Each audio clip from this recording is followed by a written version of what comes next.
حذر فزر طبخين ايه؟ ملوخية. عايزين ناكل كفتة. عصافير بطني في حالة حرب. كل ده على سفرة رمضان. سفرة رمضان. سفرة رمضان مع منى خليل، نسرين لطفي. اتفضلوا ولا تزعلوا، السفرة جاهزة، اتفضلوا. ومعانا النهارده دكتورة منال عز الدين، الباحث بمعهد تكنولوجيا الأغذية وعضو الجمعية المصرية الطبية لدراسة السمنة. هتودينا فين علشان ناكل ايه؟ هنروح المدينة الباسلة بورسعيد. نطلع بقى على الساحل كده الجميلة.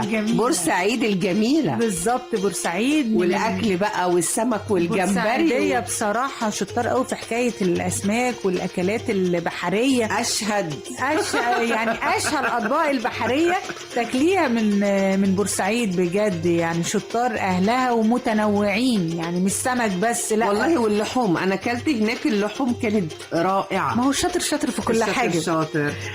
قائمة افطارنا هيبقى فيها بقى لحوم ولا اسماك ولا جمبري؟ لا هنعمل بقى طالما جينا بورسعيد ناكل أكلة سمك حلوة كده. يلا بينا. يعني المائدة بتاعتنا البورسعيدية بيحبوا الحاجات المدفونة في الرز، يعني النهاردة هنقدم الجمبري المدفون في الرز مع سلطة طحينة، سلطة خضار، وممكن نعمل جنبيهم صنف سمك مثلا مشوي على حسب ما ست البيت تحب. النهاردة احنا هنتناول الحلو التمرية. التمرية من الأكلات الحلوة المميزة. بورسعيد ترند في التمرية ومش مشهورة في أي محافظة تانية، وهي عبارة عن عجينة كده دقيق بسمنة، هي مغذية. أيوة. وتديكي شعور بالشبع لفترات طويلة، مشهور بيها أهل بورسعيد ومحلات الحلويات في بورسعيد. فدي هتكون معانا الحلو ان شاء الله. هي ملهاش علاقه بالتمر على فكره، عشان في ناس اما انا لسه كنت اقول التمريه جايه من التمر. لا يعني هي زي بتتعمل زي عجينه كده، ليها طريقه معينه، بطريقه طبخ معينه، سبحان الله هم اللي بيعملوها. يعني هنقول مواصفات الرز المدفون بالجمبري، التكنيك بتاعهم بقى في الرز المدفون بالجمبري. هنعمل اكننا بنعمل رز سمك عادي خالص، اللي هو نحمر البصلايه ونضيف التوابل بتاعتنا ونزودها ميه، ونبتدي الاول نسقط الجمبري بعد ما نغسله كويس جدا، نحط فيه ونقشره طبعا.